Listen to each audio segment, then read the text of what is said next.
Naghahanap ka ba ng single attach, complete ang pagkaka-turnover at malaki ang lot area at floor area kaya perfect na perfect for your growing family? I-check nyo na po ito.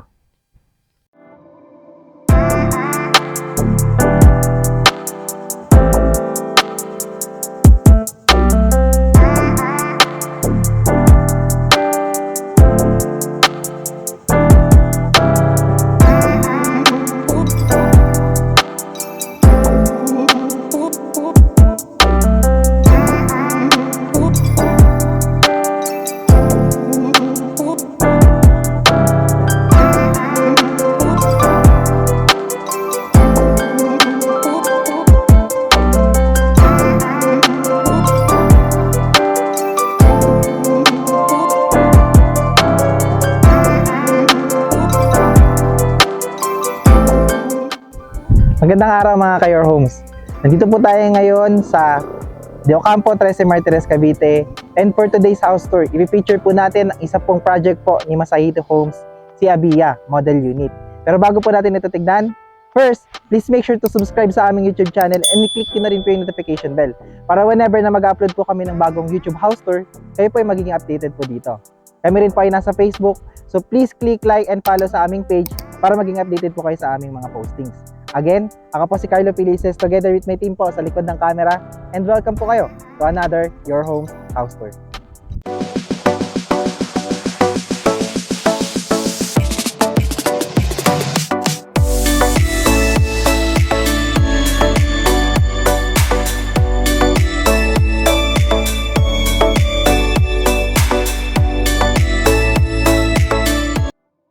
Si Masahito Homes po ay located lamang again sa De Ocampo, 13 Martires, Cavite, and at the same time po, napakaaliwalas lang po at napakaganda po ng kanilang community. Tayo po dito ay kumpleto rin po ang ating mga amenities. 24/7 po ang ating guardhouse po dyan, and at the same time, meron tayong basketball court, clubhouse, and at the same time, playground. So tayo po dito kay Masahito ay marami pong model unit. Meron na po sila ngayong phase 2 rin po dyan. At sa ngayon po, i-feature po natin yung mga unit po nila na itatayo po natin ngayon dito po sa phase 1. So, ang ating unit po na si Abea ay meron pong lot area na 99 square meter kaya napakalaki po nito at marami po kayong pwedeng gawin sa inyong lote. And at the same time, meron po tayong floor area po dito na 86 square meter kaya napakalaki rin po ng loob. Meron po tayo ditong 4 bedroom, meron po tayong 2 toilet and bath sa ground floor at saka sa second floor. Meron po tayong living area, dining area, kitchen area, meron po tayong service area, and at the same time po, meron po tayong parking space. So, ang turnover din po natin dito ay complete na. So, technically, wala na po kayong masyadong ipagagawa. Pwede nyo na po itong pagkalipatan sa pagka-turnover sa inyo.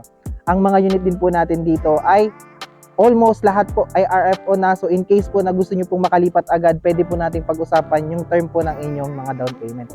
So, ano pang hinihintay po natin? Tignan po natin ang unit. So, dito kung mapapansin po natin, ito po yung pagkakadesign ng bahay natin. Para siyang modern contemporary. So, ang ganda lang po ng kulay po ng ating bahay. And at the same time, meron po tayong balcony dito sa harapan. Ganito na po yung pagkaka-turnover nito sa ating turnover. So, yan po kung mapapansin nyo, dahil tayo po ay 99 square meter, malaki po talaga ang ating lot area. So, mapapansin nyo po, meron pa po tayong space dito sa harapan. Ito po ay 2.5 meters bago po tayo dito sa sidewalk. And at the same time, hanggang single attach po kasi tayo, kaya hanggang dito po yung ating unit niyan. The same time din po, dito po sa atin, bubungad po sa atin yung space natin for the parking area. Meron na po itong semento sa turnover. Ayan, ganyan na po siya. Dito rin po nakalocated yung ating mga septic tank. So, ayan po siya. And dahil tayo po ay 99 square meter, again, meron pa rin po tayong space dito. Hanggang dito po yan yung ating unit. So, ayan. So, dito po, kung makapansin nyo, may lanay din po tayo. Mamaya, papasukin po natin yan. And, ito po yung ating paligid po or dito po pag inner po yung mga nakuha po natin. Anyway, meron din po tayong mga corner dyan na unit if ever na gusto nyo sa corner. So, meron po tayong mga option yan. And, tignan po natin mismo yung loob po ng bahay. Tanggalin lang po natin yung mga nakikita nating mga furnitures, yung mga appliances. Ganun na po ang pagkaka-turnover. So, tara! So, ayan. Pagkapasok po natin, hardwood na rin po ang ating pintuan dyan. And, bubungad po sa atin yung ating space for the living area. Ayan po siya. So dito po sa kanilang living area, what they did is naglagay lang po sila ng sofa and hindi po sila naglagay ng TV. Pero in your own idea po, pwede po kayo maglagay ng TV dyan, nandito yung sofa or vice versa po. Naglagay lang po sila ng mga cortina dito. And yun lang po, imagine lang po natin wala yung furniture, ganun na po yung pagkaka-turnover. So dito po yung ating living area. And kung mapansin nyo po, ito po ang kanilang dingding. Fully painted na rin po yan sa turnover po natin. Dito po, sa tabi po ng ating living area is yung ating dining area. Naglagay po sila ng 6-seater po dito na dining table. And maluwag pa rin po siya tignan. Siguro po kasi dahil ito po ay 86 square meter, kaya pinalaki po talaga nila yung mga spaces ng bahay. Kaya kung mapapansin nyo po sa second floor mamaya, maluluwag po talaga yung mga kwarto nila. So, again, dito po ang ating dining area. And sa tabi niya po, naglagay po tayo ng ating kitchen area. So, yung kitchen po natin, nakatiles na po yan. May mga cabinet na po yan sa turnover.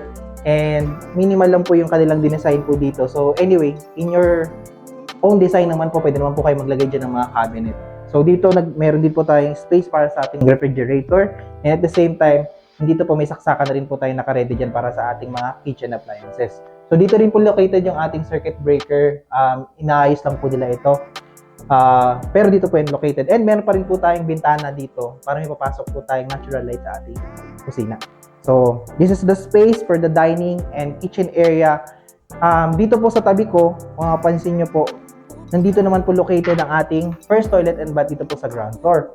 Dito po sa ating toilet and bath, as you can see, maliban po dito sa cortina po na ito, dito sa salamin na ito, ganun na po yung pagkaka-turnover natin. May tiles na po yan, may shower po tayo dyan, may toilet po tayo dyan, may lavatory.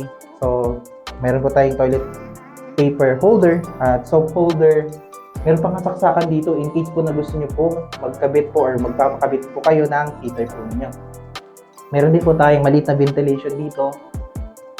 Yan, napakaganda po. So, yan po, turnover po natin. Ganito na po yan. Complete na po ang ating CR. And dito po sa katabi po ng ating first toilet and bath, nandito po yung ating first bedroom. Dito po sa ground floor. Tayo po kasi dito ay 4 bedroom. Yung isa pong bedroom nilagay po na dito sa baba. So, ito po pwede itong gawing bedroom po or sa mga family nyo po na ayaw nang umakyat ng hagdan. So, dito po may bintana rin tayo dyan. Kaya meron po tayong natural light at pagpasok po ng hangin.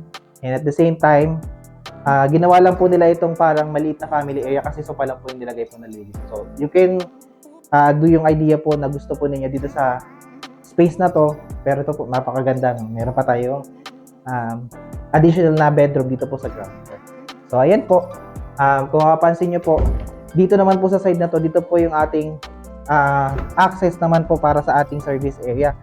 Dito po natin kasi pwedeng ilagay yung ating laundry area. So, dito po natin pwedeng ilagay. Kasi ang limit po natin yan hanggang dito po yan. Ayan. Hanggang dyan. So, at least meron na po tayong laundry area. So, pasok pa natin ulit. So, dito po, sa space po natin ito or dito po sa lugar po bago tayo umakyat ng hagdan, nandito po yung ating lanay. Dahil tayo po ay single attached, sa atin pa rin po yung space po na yun or yung ating lote na yan. Meron po tayong access dyan. So kung gusto nyo pong maglagay po ng garden dyan or maglagay po ng maliit po na kubo-kubo, pwede po yan at maganda pa rin po yung pasok po ng hangin. At meron po tayong additional na access maliban po dun sa ating entrance po sa harapan. So ayan po. Bago po natin akitin ng second floor, kung mapapansin nyo po dito po sa ilalim ng hagdan, naglagay din po sila ng storage area. So, pwede nyo po yung gawing idea rin. And at the same time, yung ating hagdanan po yan, ano na po ito, concrete na, kung mapapansin po natin. At meron na po itong vinyl at nilagyan na po nila ito ng goma. Ito po. And tayo po ay napaka-classic lang po ng pagkakagawa rin ng hagdanan. So, ito po ay wooden na merong kulma and bakal na po yan. So, ayan po yung ating stairs. Meron din po tayong bintana dito para sa natural light. Nilagyan po nila ng cortina, pero in case na ayaw nyo lagyan ng cortina, pwede rin po yan para natural lang po yung pagpasok ng hangin. Akitin po natin yung second floor. So, ayan. Dito po, kung mapapansin din po natin sa pag-akit po natin ng hagdan, tayo ay parang pag ganun po yung pag-akyat. And the same time, meron po tayong magagandang spaces dito. Naglagay po sila ng chandelier. dito po sa ating ilawan dito at naglagay po sila ng konting canvas. Ang ganda po ng space po na to. So, may bintana pa rin po tayo dyan. At the same time, pansin po natin, pag akit po natin ng second floor, tayo po ay nakabinil na yan. Yan na po yung pagkaka-turnover. Fully painted po ang mga kisame at ang mga walls. Lagyan lang po sila ng konting design para magamit po natin yung space dito. So, tignan po natin ang kanilang first bedroom. So, ito po ang first bedroom natin kay Abea. Mapansin nyo po, naglagay po sila ng queen size na kama. Ito lang po yung talagang napansin ko po sa unit na to. Hindi po siya masikip tignan. At the same time, kung kayo po mismo makakakita, sobrang luwag lang po ng spaces natin. Lagyan lang po sila ng maliit na table po dito. Nandito po yung kanilang damitan. At the same time, meron po tayong mga bintana dyan. At dito po sa side po na to. Kaya napakaganda po ng pagpasok ng hangin at maaliwalas lang po. So dito po yung ating first bedroom. Tignan po natin ang kanilang second bedroom. Dito po sa ating second bedroom, maluwag-luwag rin po siya. And naglagay lang po sila ng single bed. Naglagay po sila ng makeup table.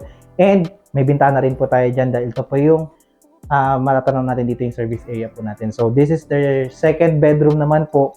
Bago natin tignan yung third or yung master's bedroom, meron din po tayong toilet and bath dito po sa second floor. And as you can see po, complete din po ang pagkaka-turnover natin dito. May toilet, may lavatory, may shower po yan, nakatiles na po yan, may toilet paper holder, may soap holder din po tayo dyan, and at the same time may ventilation pa rin po tayo dyan. So dito po, mapapansin nyo rin po, may access po dito. Mamaya, tignan po natin ito para dun po sa ating master's bedroom. And nandito na po tayo sa master's bedroom po natin. So, ayan. Ito po ang ating master's bedroom. Naglagay po sila ng king size po na kama. Kahit po tayo ay naka-king size na dito, sobrang luwag pa rin po niya tignan. Yan, kung mapapansin nyo po, dito rin po may access po tayo dito sa ating toilet and bath. So, yan naman po yung kagandahan dito. At yung kanila pong master's bedroom po, nandito po located yung access natin para sa kanilang balcony. So, ayan po. Kung gusto nyo pong lumanghap ng simoy na hangin, magkape sa umaga. So, napakaganda po ng space nito. Stress reliever po yung mga spaces na to para sa akin. So, ngayon po, ito po yung ating space para sa master's bedroom po natin. At nakita nyo po, no, maliban lamang po sa mga gamit po na nakita natin at sa furniture, ganoon na po yung pagkaka-turnover ng unit natin. So, nakita nyo po ang ating model unit. At ang ating unit mismo yung pagkaka-turnover. Pag-usapan naman po natin ang presyo. So, magkano nga ba ang presyo ng ating Abea na basic inner po? Na mayroong typical lot area na 99 square meter at floor area na 86 square meter. Nag-start po tayo sa price po na 5,569,300 pesos. Meron po tayong down payment po dito na 15% which is 835,395 pesos. Ang ating reservation fee po dito ay 20,000 at meron po tayong monthly down payment for 15 months ng 54,359 pesos. Ang ating loanable amount naman po na 4,733,905 pesos ay meron pong monthly amortization kay bank na 39,596 pesos. Ang ating required income naman po sa ating 20 years po kay bank ay 131,987 pesos. So in case po na hindi po kayo pasok sa required income, pwede po ang pa-borrower dito as long as first degree. Ganyan po talaga pagdating kay bank. Ito po yung mga initial requirements that we need in order para po tayo makapag-reserve sa unit po nito. Meron po tayong 2 valid IDs, payslip po na 3 months, and at the same time, kung kayo po ay self-employed, at least po 6 months na bank statement. So, ayan lang naman po ang ating initial requirements. So, in case po na meron kayong katanungan regarding po sa computation or sa further information po regarding this unit po natin, you can contact us sa number po na makikita nyo sa screen. At the same time, nandyan din po yung Facebook page po namin. You can message us dyan po.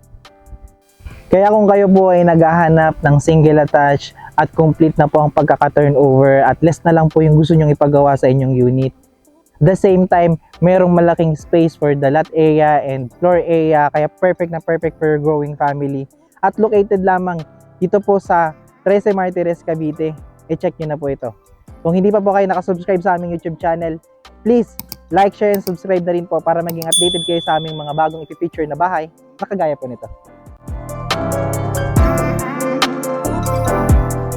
Again, maraming salamat po sa panonood at magandang araw.